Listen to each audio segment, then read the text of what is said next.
محمد 8 تسديدات الشوط الاول اون تارجت، توتنهام 0 تسديده على المرمى. لذلك كيف تعامل توماس فرانك في هذه المباراه؟ لعب بنظام الخمس مدافعين ب4 لاعبين بلاعب واحد، وفي ثلث الوسط مساحات غير موجوده، صعبه المساحات لان هناك في تقارب ما بين الخطوط، هناك في تعاون على عمليه الضغط في وسط الملعب، هناك في انتقال منظم لفريق توتنهام. فقد في وسط الملعب يتراجع الى منطقه الثلث الدفاعي، مساحات جدا قريبه، صعوبه الاختراقات، صعوبه التواجد داخل المنطقه، صعوبه اللعب الدبل باص في عمق الملعب. لذلك فريق الارسنال عانى في عمليه بناء الهجمه، وعانى على عمليه الاختراق، كان اتجاهه اكثر الى الاطراف. لاحظ هناك في مساحات كانت صعبه جدا في عمليه التسجيل. لكن هذا التنظيم، هذا الفكر، يعني منو اللي ممكن يخلخل هذا الشيء؟ انت تحتاج لاعب ذكي وليس لاعب هداف. مورينو نجم الشوط الاول، ذكاء في عمليه التمركز الجيد، استغلال المساحه الموجوده، والخطا في عمليه التمركز. شوف هو راس حربه، المهاجم الوهمي، هو راس حربه، لكن فيرمينو على الورق هو خارج المنظومه، منظومه التهديف. هو لاعب يكمل في وسط الملعب، يعطي مساحات للاطراف، تحرك رائع جدا. هذا الهدف ترى تروسارد هو حرك مورينو وليس مورينو حرك تروسارد، العكس. فبالتالي هني هذه التفاصيل البسيطه اللي تفوق فيها الارسنال، تفوق فيها ارتيتا. لما اتكلم عن التفاصيل البسيطه، هي جماليه كره القدم للمدرب وكيفيه قراءته في الملعب. هذا العمل اللي يقوم فيه تحتاج لاعب ذكي لقراءه المشهد، لادراك الموقف، وبالتالي التمرير، وليس لاعب هداف. ارسنال ما يحتاج هداف، ارسنال ما يحتاج تيريوري، ولا يحتاج بيغهام، ولا يحتاج فان بيرسي. يحتاج لاعب ذكي في وسط الملعب بعمليه عمل الادوار المزدوجه ما بين وجوده كراس حربه ووجوده في عمق الملعب. الذكاء والامكانيات كانت موجوده في خط وسط ارسنال الذي كان حاسما في حسم نتيجه الشوط الاول من هذه المباراه. كابتن تمرينه حلو الارسنال، كره سهله، يعني كان ممكن رايه نجيب كرسي مع لينا ورايه يقعد. التيشيرت بتاع لون التيشيرت رايه يا محمد بعد الجول قبل الجول ما شفناهوش، هو اصفر صح. شفته بس في نهايه الشوط. المساحه اللي تتضرب فيها التكتل ده ورا المدافعين، وليس بين خط الدفاع ولا خط الوسط. عشان كده دور مورينو مهم زي ما شرح الدكتور طارق. الكره بتاع رايس ورا المدافعين، الجول الاولاني او الجول بتاع تروسارد الاولاني ورا المدافعين. فالطبيعي يجي يقول لك في التكتلات العب ما بين المساحه ما بين خط الدفاع والوسط.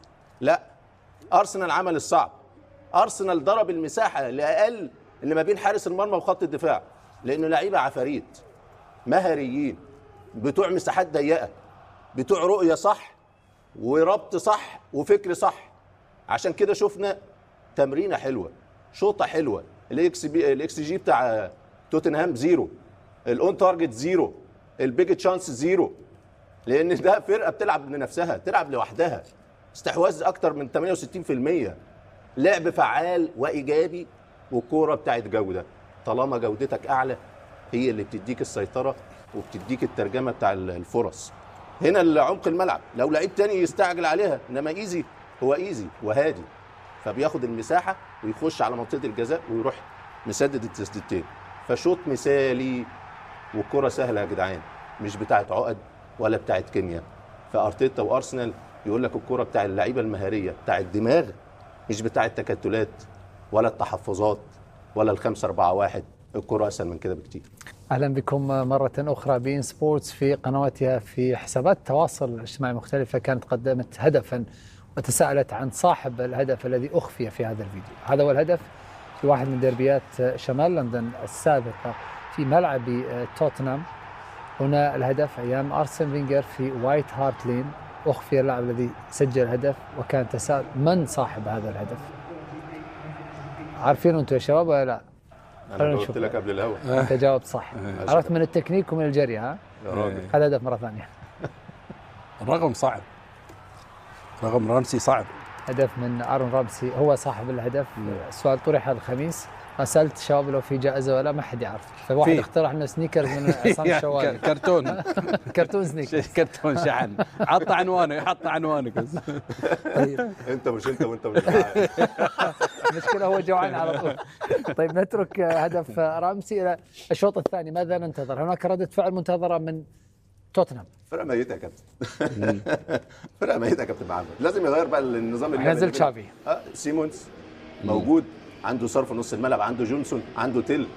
انما لو منه اغير التسعه من ال 11. سيمونز مع المنتخب قدم مباريات ممتازه مع منتخب هولندا. هو بس لسه ما ظهرش بالمستوى اللي الناس متوقعه منه، فممكن يبقى حل من الحلول في نص الملعب ويغير نظام اللعب ويلعب ال 4-3-3 في بعض الاحيان، ويبقى الشكل الفريق بالنسبه له ومناطق الضغط بتاعته تبقى اعلى، لان 2-0 والنتيجه مرشحه للزياده على فكره. السيناريو هذا مثالي لارسنال، نتوقع المزيد من التحرر والمساحات خاصه لساكا. الان ممكن يعني تكون نتيجه اكبر، لان خلاص في فكر هجومي راح يكون بالنسبه لفريق توتنهام، راح يتخلى عن التنظيم الدفاعي والتراجع الى منطقه عميقه، بدا يفتح الملعب.